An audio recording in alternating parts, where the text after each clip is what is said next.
Hello dear student, कैसे हैं आप सब लोग। उम्मीद करता हूं आप सब बहुत बढ़िया होंगे। तो मैं आपके लिए लेके आया हूं लोअर पीसीएस का सिलेबस, उत्तराखंड लोअर पीसीएस का सिलेबस। बहुत से विद्यार्थी जो है वो कमेंट करके बोल रहे हैं कि भैया लोअर पीसीएस का जो सिलेबस है उस पर एक वीडियो बना दो, एग्ज़ाम आने वाला है, उसकी डेट क्या है। तो मैं आपके लिए लेके आया हूँ लोअर पीसीएस का जो सिलेबस है वो 2025 में क्या रहने वाला है। ठीक है जी, तो चलिए शुरू करते हैं अपनी वीडियो।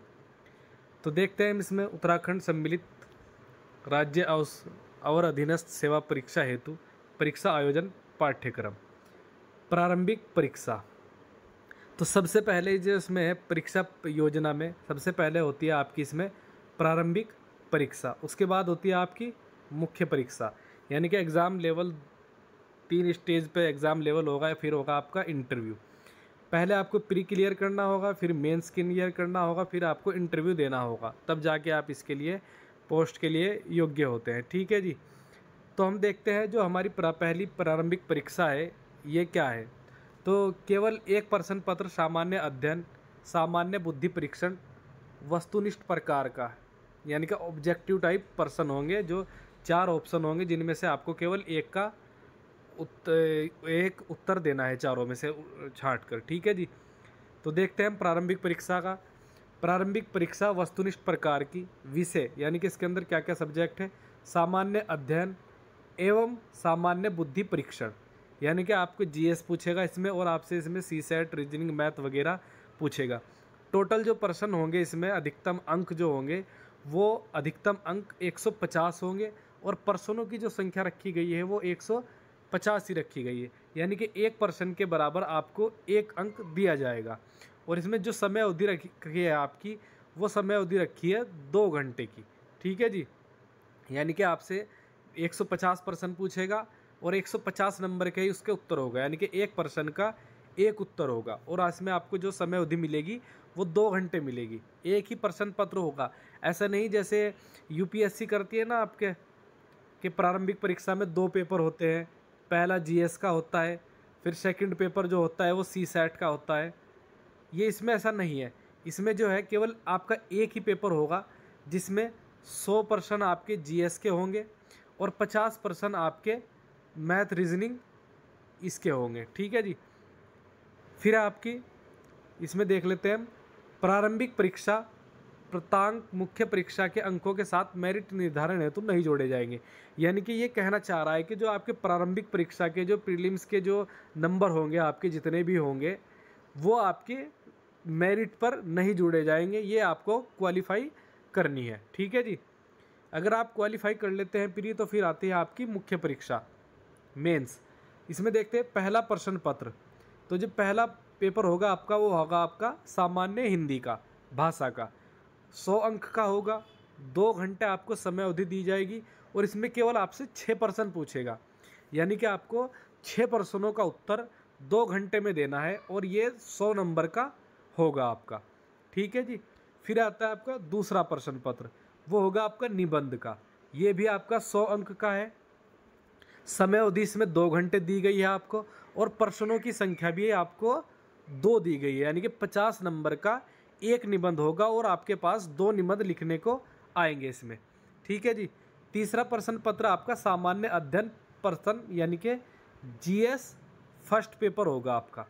तो जीएस फर्स्ट पेपर जो होगा आपका ये वाला, इसमें आपको 200 अंक का पेपर होगा आपका, 3 घंटे समय अवधि और इसमें आपको 20 प्रश्न दिए जाएंगे, यानी कि 20 प्रश्नों का उत्तर आपको 3 घंटे में देना है और जिसके अंक आपको 200 नंबर मिलेंगे, यानी कि आपको 200 नंबर मिलेंगे इसके।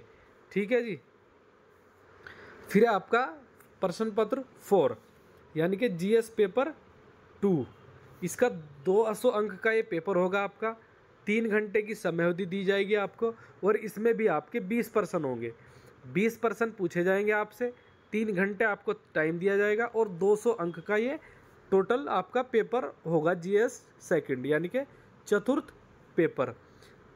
और ये टोटल जो आपकी मेंस पेपर हो जाता है, ये हो जाता है टोटल मेंस आपका 600 नंबर का।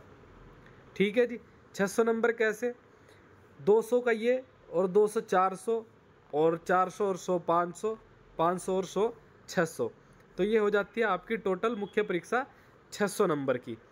और इसमें देख लेते हैं नोट में क्या दिया गया है। भाषा सामान्य हिंदी के प्रश्न पत्र में न्यूनतम 35% अंक प्राप्त करना अनिवार्य है। यानी कि आपको ये कह दिया गया है कि आपको इस हिंदी भाषा के सब्जेक्ट में ज़्यादा तुर्रमखा नहीं बनना है, ज़्यादा भाषाई आधार पर नहीं उतरना है। आप अगर 35% नंबर भी ला रहे हैं इस पेपर में तो आपका ये क्वालिफाई हो जाएगा, आप इसमें क्वालिफाई कर लोगे।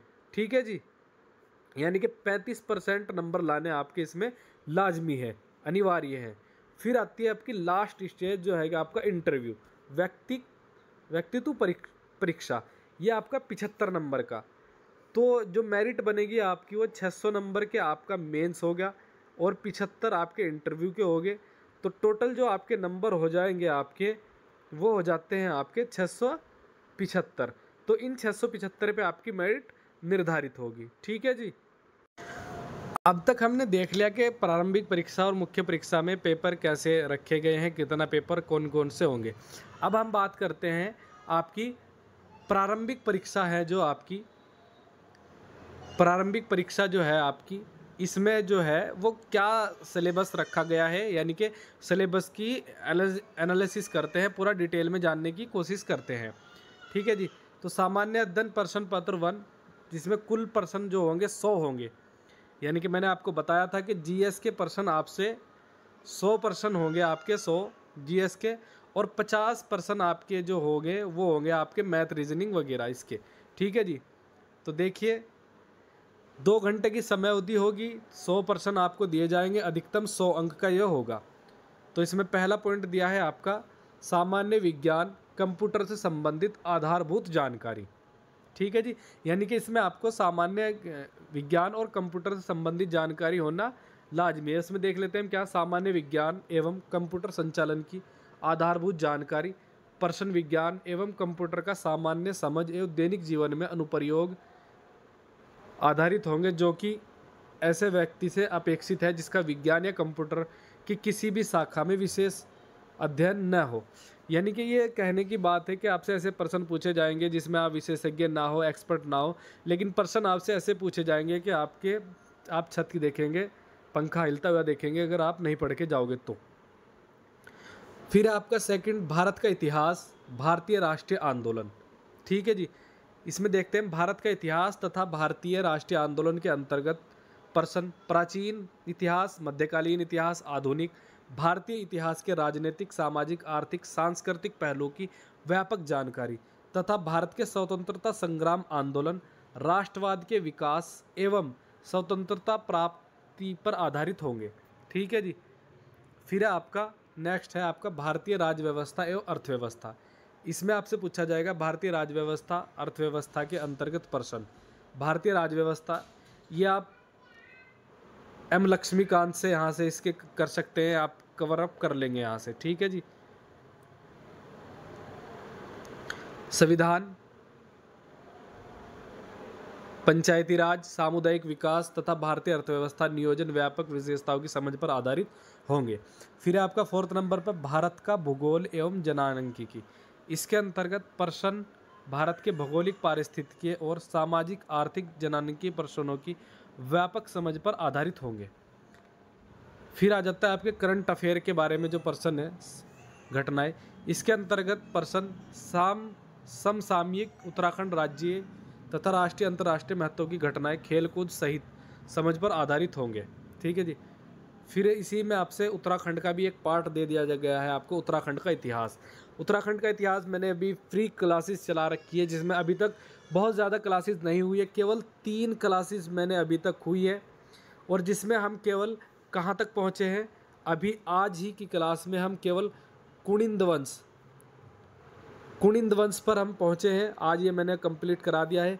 स्पेशल नोट्स 5 बुक से मिलकर जो नोट्स बना रहा हूँ मैं, 5 किताबें हैं जिनसे आपके नोट्स में बना रहा हूँ। 5 किताबें हैं जिनसे नोट्स बना रहा हूँ अलग अलग। और मैंने अभी तक जितने भी पेपर का एनालिसिस किया है, लगभग कोई भी पर्सन ऐसा नहीं है जो मेरे नोट्स से बाहर आया है। आप 4-5 दिन क्लास लेके फिर पेपर देकर देख सकते हैं बीते हुए सालों के, तो आपको अंदाज़ा हो जाएगा कि कितने इम्पोर्टेंट नोट्स हमारे लिए द स्टडी के होने वाले हैं। तो प्लीज़ चैनल को सब्सक्राइब करने ला, लाइक कर लेना और शेयर कर लेना ताकि आप वीडियो सबसे पहले देख सके। ठीक है सर। तो उत्तराखंड के इतिहास में देख लेते हैं हमसे क्या पूछा जाएगा। उत्तराखंड का ऐतिहासिक पृष्ठभूमि प्राचीन काल प्रारंभ से 1200 ईस्वी तक, मध्यकाल 1200 से 1850 तक। सिलेबस आपके लिए बहुत ज़्यादा इम्पोर्टेंट हो जाता है। इसने कहा कि आरंभ से 1200 ईस्वी तक, यानी कि जब कभी मानव बना उस टाइम से पूछ रहा है 1200 ईस्वी तक। फिर कह रहा है मध्यकाल को ये 1200 से आपका 1800 ईस्वी तक, 1815 तक। पर्सनली राजवंश, उनकी उपलब्धि, गोरखा आक्रमण, शासन, ब्रिटिश शासन, टिहरी रियासत, सुदर्शन शाह वगैरह, ये इसकी शासन व्यवस्था, स्वतंत्रता आंदोलन में उत्तराखंड की भूमिका और इससे संबंधित प्रमुख विभूतियाँ, अंतर्राष्ट्रीय क्षेत्रों में सशस्त्र बलों में योगदान, समाज सुधार आंदोलन, अनुसूचित जाति अनुसूचित जनजाति, उत्तराखंड शासन के विभिन्न कल्याणकारी कार्यक्रम। तो उत्तराखंड के बारे में काफ़ी अच्छा पूछ रखा है आपसे। तो आपके लिए मैं कह रहा हूँ कि क्लासेस बहुत ज़्यादा इम्पोर्टेंट हो जाएगी अगर आप क्लासेस डेली लेते हैं तो, और आपके लिए पेपर भी सिंपल हो जाएगा। फिर आपसे पूछ रहा है कि उत्तराखंड की संस्कृतियाँ, जाति पूछेगा, जनजाति पूछेगा आपसे, धर्म पूछेगा, लोक विश्वास, साहित्य, लोक साहित्य, परंपराएं, रीति रिवाज, वेशभूषा, आभूषण।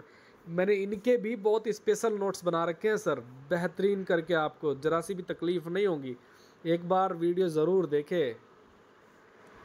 फिर है आपका उत्तराखंड का भूगोल एवं जनांकी, भौगोलिक स्थिति, उत्तराखंड हिमालय की प्रमुख विशेषताएं, उत्तराखंड में नदियाँ, पर्वत, जलवायु, संसाधन, बागवानी, ये हो जाएगा आपका इसका भूगोल का।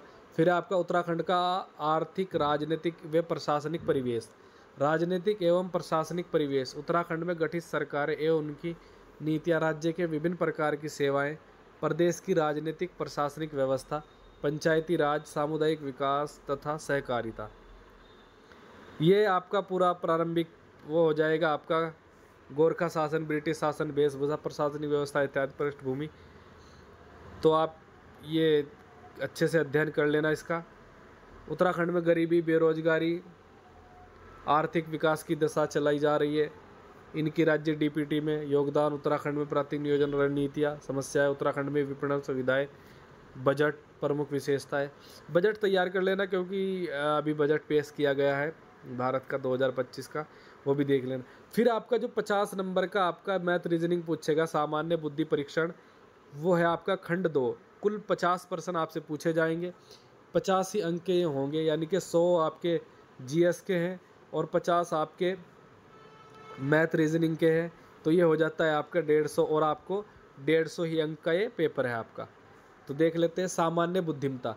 इसके अंतर्गत प्रश्न सामान्य बुद्धिमत्ता से संबंधित जैसे शाब्दिक और गैर शाब्दिक दोनों प्रकार के प्रश्न होंगे। सदृश्य, समानताओं, अंतरों, स्थानिक, कल्पना, समस्या समाधान, विश्लेषण, निर्णय लेना, दृश्य, स्मृति, विभेद, अवलोकन, वर्ड रिलेशन, अवधारणा, अंकगणितीय, शाब्दिक, चित्र, वर्गीकरण, अंकगणित, श्रृंखला आदि सम्मिलित होंगे। ठीक है जी। तो ये था आपका जो था आपका यूकेपीसीएस का पीटी का सिलेबस पूरा जो मैंने आपको बता दिया 2025 का। तो प्लीज़ अगर आपको